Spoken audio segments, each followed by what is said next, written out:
Je vais vous montrer 6 des photos les plus convaincantes du Bigfoot jamais prises. Des photos qui restent inexpliquées à ce jour, malgré l'examen minutieux d'experts. Nous allons examiner en détail pourquoi je pense que les preuves soutiennent l'idée que ces photos sont authentiques à 100% et non des canulars. Ensuite, vous pourrez vous faire votre propre opinion. Numéro 1, photo de piège photographique en Alberta, 2012. Cette photo a été prise en 2012 par un trappeur dans une région rurale de l'Alberta au Canada. La silhouette est assise dans une zone de forêt basse et de feuillage. Elle semble assez détendue, avec des proportions qui ne sont clairement pas humaines, mais qui se rapprochent davantage des proportions humaines que de ce que les sceptiques pensent que c'est-à-dire un ours. Les ours grizzly et les ours noirs sont tous deux originaires de l'Alberta. Mais quelques détails sur cette photo rendent l'explication de l'ours assez improbable à mes yeux. Le principal étant le bras sur le côté gauche de l'image. C'est un grand bras musclé avec ce qui semble être un triceps visiblement contracté sous la fourrure épaisse brun-roux vers la partie supérieure du bras. En descendant plus bas, on voit ce qui ressemble à un coude bloqué, puis le léger renflement du muscle de l'avant-bras de la créature, alors que le bras et le poignet se fondent dans la verdure et le feuillage dans lesquels la créature est assise. Nous avons aussi ce qui semble être de larges épaules, vues de dos bien sûr, et une tête conique, avec pratiquement pas de cou, ce qui est un détail très souvent rapporté lors des observations de Sasquatch. On entend souvent parler de cette tête conique, souvent en forme de trapèze, posée sur des épaules sans cou pour relier la tête et les épaules. C'est ce que nous semblons voir ici. Encore une fois, rien dans la forme de ces épaules ou de cette tête ne me fait penser à un ours. Qu'il s'agisse d'un ours noir ou d'un grizzly, aucun des deux n'a cette forme. On voit pas très bien le bras droit, mais il est en quelque sorte suggéré par la position de ce qui ressemble à l'épaule droite. Et sur le côté droit de l'image, on voit, ce qui ressemble à une jambe légèrement pliée, peut-être à un angle d'environ 100 degrés, vers l'avant de la créature. On dirait essentiellement qu'il est assis sur ses fesses, appuyé en arrière, sur ses bras qui sont tendus et qui se détend dans ces buissons et ce feuillage. Des sceptiques avancent qu'il s'agirait simplement d'un homme en tenue de camouflage ghillie. Ses proportions ressemblent plus à celles des humains qu'à celles des ours que je connais, mais c'est pas si proche. Les longs bras musclés, la fourrure rude brun-roux, l'absence totale de cou. Je n'ai jamais vu de combinaison ghillie comme celle-ci. Elle a également été analysée par des experts qui estiment que si cette créature se tenait debout, elle mesurerait au moins 2,10 m. Je connais peu d'hommes aussi grands et peu de combinaisons ghillie à cette taille.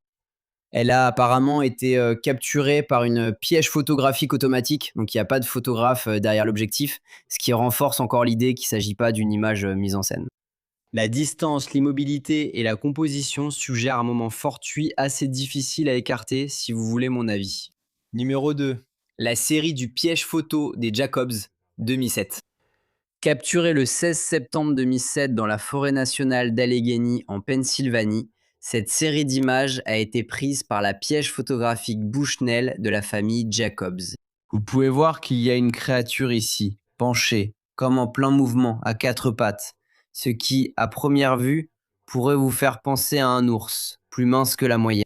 Mais l'une de leurs images montre en fait un ourson, deux oursons même, dont l'un se trouve pratiquement au même endroit où se trouve cette étrange silhouette, et vous pouvez voir que la forme et les proportions de l'ours par rapport à la créature anormale sont très différentes.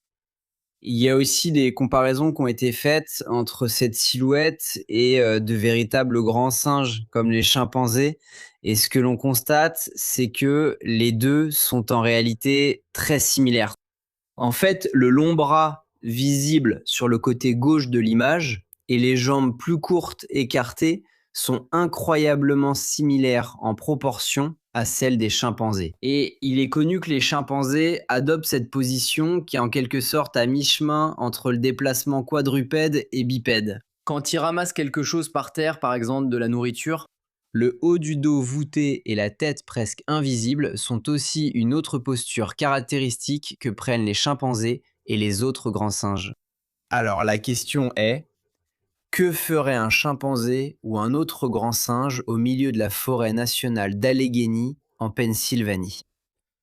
Maintenant, la commission de la faune de Pennsylvanie a déclaré qu'il s'agissait probablement d'un ours atteint de la gale, mais encore une fois, les ours n'ont tout simplement pas de membres aussi longs et ils ne se plient pas à la taille ni ne marchent de cette façon. Les proportions des membres ici ressemblent bien plus à celles d'un homininé qu'à tout autre mammifère nord-américain connu. Il y a aussi une deuxième image de la créature prise quelques secondes plus tard, où elle est encore plus pliée au niveau de la taille et du dos, presque pliée en deux en fait. Et cela renforce encore l'idée que cela ne pouvait pas être un ours. C'est pas le genre de position contorsionnée dans laquelle un ours peut se mettre, surtout avec leur masse au niveau du tronc. Les grands singes, tels que les chimpanzés, parviennent à adopter ce type de position. Mais bien sûr, il n'existe aucun grand singe originaire d'Amérique du Nord qui soit reconnu par la science conventionnelle. Numéro 3, les photos du skunk ape de Floride, 2000. Prises le 8 juillet 2000, ces deux images ont été envoyées anonymement au bureau du shérif du comté de Sarasota en Floride. Elles sont maintenant connues sous le nom de photos du skunk ape de Miaka. Les photos étaient apparemment accompagnées d'une lettre manuscrite d'une femme âgée, affirmant que cette créature volait des pommes dans son jardin chaque nuit. Elle craignait que cela puisse être dangereux, alors elle a pris ces photos, pensant au départ qu'il s'agissait d'un voleur humain. Elle ne voyait pas très bien dans le noir. Elle a pris ces photos depuis son porche un soir où elle a entendu ceux qui volaient ses pommes revenir et faire du bruit dans le feuillage, et apparemment, voilà ce que c'est.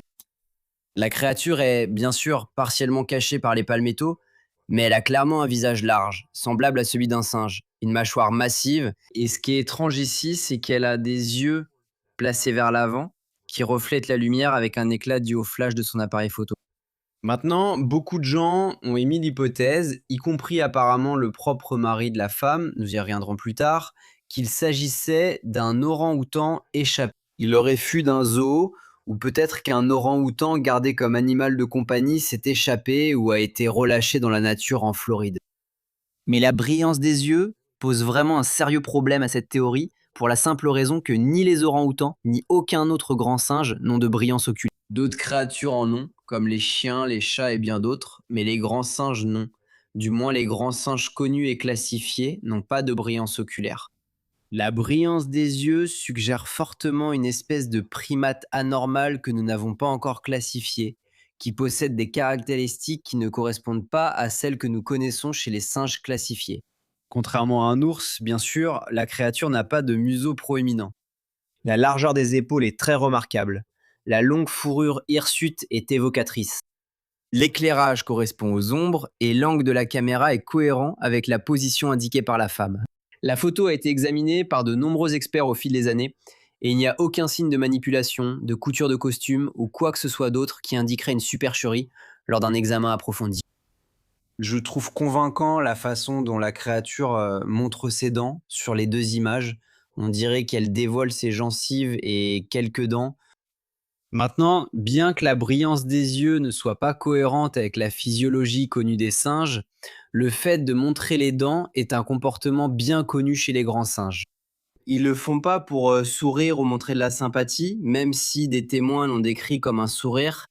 Les grands singes montrent leurs dents et affichent une sorte d'expression ressemblant à un sourire lorsqu'ils se sentent menacés ou nerveux. Ce qui, on peut l'imaginer, était probablement le cas de cette créature lorsque la femme est descendue de son porche et a pris une photo avec un flash très lumineux. Deux photos en fait. À ce jour, personne ne s'est manifesté pour affirmer que ces photos sont des canulars, alors du moins pas avec des sources fiables, et l'arrière-cour de la femme donne apparemment toujours sur plusieurs kilomètres de marécages denses de Floride. Il existe également de nombreux autres témoignages dans les environs où ces photos ont été prises concernant ce que les habitants du Sud appellent l'activité du skunk ape. Cette photo serait apparemment une copie de la lettre que la femme a envoyée avec les deux photographies au bureau du shérif local. Les lettres sont un peu déformées, j'ai trouvé qu'une photo en basse résolution en ligne et j'ai essayé de l'améliorer avec un peu d'aide de l'IA, mais ça a un peu déformé les choses, alors soyez indulgents avec moi. Elle a dit: Madame, monsieur, veuillez trouver 6 juin quelques photos que j'ai prises fin septembre ou début octobre 2000. Mon mari dit qu'il pense que c'est un orang-outan. Quelqu'un a-t-il perdu un orang-outan? Difficile de déterminer la taille réelle de cet orang-outan sur les photos. Il est accroupi en train de se lever de l'endroit où il était assis. Il s'est figé dès que le flash est déclenché. Je l'ai pas vu en prenant la première photo car il faisait trop sombre. Dès que le flash est déclenché une deuxième fois, il s'est levé et a commencé à bouger. J'ai entendu l'orang-outan partir dans les buissons. D'où je me tenais, j'estimerais qu'il mesurait environ 2 mètres à 2 mètres 10 en position agenouillée. C'est particulièrement intéressant. 2 mètres à 2 mètres 10, ce serait déjà grand si la créature était debout, mais cette femme dit que c'est sa taille alors qu'elle était agenouillée. Cette chose devait être énorme. Dès que j'ai compris qu'il était si proche, je suis rentré chez moi. Son odeur épouvantable est restée longtemps après son départ du jardin. L'orang-outan faisait des bruits profonds de woum. Ça paraissait bien plus loin qu'en réalité. Si j'avais su qu'il était aussi près de la maison, je ne me serais pas approché autant. Et elle continue à partager quelques détails supplémentaires sur la rencontre et sur l'endroit où elle se trouvait. Numéro 4, photo prise par un piège photographique dans le Vermont 2011. Cette photo étrange aurait été prise en 2011, quelque part dans le Vermont. Et bien que le photographe original soit resté anonyme, l'image a gagné en popularité lorsqu'elle a été analysée par Steve Kulls et d'autres sur sa plateforme Blog Talk Radio. Elle montre ce qui semble être une créature voûtée atteinte d'une sorte de gale étrange. Du moins, c'est ainsi que j'interprète ces taches blanches sur son dos. Pour moi, cela ressemble à une gale sévère. Il a une structure crânienne semblable à celle d'un primate et ce qui semble être un dos, des épaules et une tête similaires à ceux d'un humain. Je dois admettre qu'en voyant cette image, j'ai d'abord pensé que c'était un homme en combinaison ghillie et pas une de très bonne qualité. Mais ensuite, j'ai vu cette version de l'image, avec un homme en tenue de camouflage agenouillé exactement au même endroit que l'être anormal. On peut dire que c'est le même endroit parce que l'arbre est le même, on dirait que c'est peut-être un cèdre ou possiblement un mélèze. Et la différence de taille ici est énorme. Cet homme semble de taille moyenne et on peut voir que la tête, le dos et les épaules, tout ce qu'on peut voir de l'être anormal à droite, est bien plus grand en proportion que l'humain à gauche. Maintenant, on pourrait dire que la chose à droite est simplement plus proche de la caméra. Mais d'après la position de la caméra, être plus proche la placerait aussi plus bas dans le cadre. Si l'homme à gauche était plus proche de nous, par exemple assez proche pour simuler la taille de la créature à droite, il serait aussi suffisamment bas dans le cadre pour être en grande partie invisible. Et c'est l'aspect le plus convaincant de tout cela pour moi. La créature elle-même a l'air un peu fausse, pour être honnête. Je sais pas si c'est censé être de la gale ou un reflet sur la fourrure de son dos, mais la taille est très étrange. Bien sûr, il y a toujours la possibilité que ce soit un montage Photoshop, mais il me semble que si quelqu'un voulait ajouter un faux Bigfoot sur une image nocturne de piège photographique, il ferait un meilleur travail, il rendrait ça plus convaincant. Le fait que cela ait l'air un peu faux est en réalité d'une certaine manière l'un des arguments les plus convaincants en faveur de son authenticité. Cela est encore une fois la taille très anormale de l'être. Photo de Jean Hébert, avril 2009. Ces 3 images ont été prises en avril 2009 par Jean Hébert à sa cabane dans le parc provincial Lady Evelyn Smoothwater en Ontario au Canada. Elle a affirmé que la créature est restée immobile pendant près de 5 minutes avant de se retourner et de repartir dans les bois. Quoiqu'elle ait photographié, cela semble avoir de larges épaules, une couleur noire ou brun foncé, de longs bras et ce qui ressemble à un front incliné, même s'il est un peu difficile de le distinguer. La posture est rigide, mais elle me paraît aussi assez naturelle. Il n'y a pas de rembourrage évident ni rien qui semble immédiatement faux concernant la forme de la créature. Et même s'il fait sombre et qu'il est difficile de distinguer, je ne vois aucune séparation évidente des éléments du costume. Quoi que ce soit, cela ressemble à une forme continue. Le chercheur Jason Goldring a analysé ces photos et a estimé la taille de la créature à 2,25 m en utilisant les arbres à proximité comme référence. Les 2 premières images sont assez similaires, mais la seconde a été prise de plus loin. La 3e image est assez intéressante car elle offre une vue complètement différente, une vue de ce qui semble être une créature ressemblant à un primate qui regarde directement la caméra. Maintenant, je dis ressemblant à un primate pour plusieurs raisons. Tout d'abord, il y a une tête très nettement conique et une arcade sourcilière très marquée, du genre que l'on voit chez les gorilles. On remarque aussi un museau plat, très proche de celui d'un gorille. Et puis, l'impression générale de largeur, ainsi que la touche argentée sur la fourrure ici et là. Bien que cet effet argenté puisse être dû au fait que, comme il est indiqué sur cette version de l'image, elle a été éclaircie numériquement pour la rendre plus visible. Mais encore une fois, c'est un autre cas où, si c'était un faux, on s'attendrait à ce qu'il soit de meilleure qualité. C'est un autre excellent exemple d'une image dont la qualité est trop faible pour être un canular. Si vous vouliez créer une fausse image de Bigfoot en utilisant un costume ou une manipulation numérique, ou une combinaison des deux, encore une fois, vous veilleriez à ce qu'elle soit plus convaincante que celle-ci.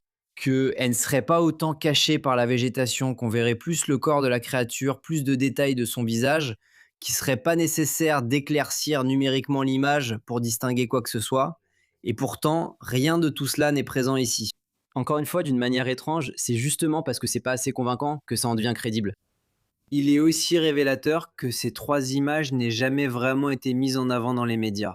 Elles ont été discrètement soumises, je crois, à la Bigfoot Field Researchers Organization pour analyse, puis étudiées par celle-ci. Mais les personnes responsables n'ont jamais cherché à attirer l'attention des médias, et c'est souvent un bon signe. Cela suggère que le témoin ne cherchait ni la notoriété, ni l'argent, ni aucun autre gain personnel, mais voulait simplement, vraiment, obtenir des réponses. Numéro 6, le photogramme 352 du film Patterson-Gimlin, restauré par Todd Gatewood. Tourné le 20 octobre 1967 à Bluff Creek, en Californie, par Roger Patterson et Bob Gimlin, le film Patterson-Gimlin, comme vous le savez probablement, reste la séquence la plus emblématique jamais filmée du Bigfoot. Ce que vous voyez maintenant, c'est le photogramme 352 de ce film, restauré en 2024 et 2025 par l'archiviste photo professionnel Todd Gatewood, qui a effectué une restauration image par image du film original qu'il prévoit de sortir bientôt. Dans un documentaire qui explique le processus et montre le film entièrement restauré dans son intégralité. Ça va être vraiment passionnant et je vous recommande vivement de jeter un œil à la chaîne de Todd, soit dit en passant. Todd a expliqué que presque toutes les versions du film Patterson-Gimlin que nous avons vues sont des copies de 4e ou 5e génération. Et c'est pourquoi elles sont si floues et que les détails sont très obscurcis. Mais les images originales capturaient une quantité surprenante de détails. Le travail de Todd a été réalisé à partir de photographies grand format de première génération du film original, prises avec une chambre 4 par 5 pouces. C'est de là que proviennent tous ces détails. Todd dit, je cite, « La plupart des gens n'ont vu que des copies pirates floues de 5e génération du film original, mais quand on travaille à partir des négatifs bruts numérisés dans des formats non compressés appropriés, c'est une toute autre histoire. » On peut voir les détails jusqu'aux cils. La restauration de Todd n'utilise aucune IA, seulement un scan brut et un renforcement de netteté par superposition gaussienne, ainsi qu'un nettoyage minutieux de la poussière et des taches. Ce que vous voyez ici est probablement meilleur que le master lui-même à ce stade, grâce au travail minutieux de Todd. On peut voir une définition musculaire très nette, et c'est ce que je trouve le plus fascinant dans cette image. Le muscle du mollet contracté et les tendons qui l'entourent. La position naturelle du membre, la symétrie du visage. Rien dans cette image ne ressemble à un homme déguisé. Il y a aussi le fait que la créature a des seins, ce qui, comme on l'a déjà mentionné, n'est probablement pas un détail qu'une personne dans les années 60, cherchant à monter un canular sur le Bigfoot, aurait pensé à inclure. Cela aurait été considéré comme étrange et dérangeant d'envisager un tel détail. Mais avec le recul, cela renforce énormément l'authenticité du film. Ces photos à elles seules ne prouvent pas de façon définitive l'existence du Bigfoot. Aucune photographie ne peut, selon moi, le faire. Elles sont d'autant plus anormales qu'elles ont été prises par diverses personnes sur plusieurs décennies et dans des régions différentes. Des personnes qui n'ont rien à gagner et tout à perdre en révélant ce qu'elles ont vu et capturé. Alors, qu'en pensez-vous? Faites-moi part de vos avis sur ces photos dans les commentaires ci-dessous. Pour me soutenir et contribuer à mes futurs projets, un lien Buy Me a Coffee sera dans la description. Merci beaucoup d'avoir regardé.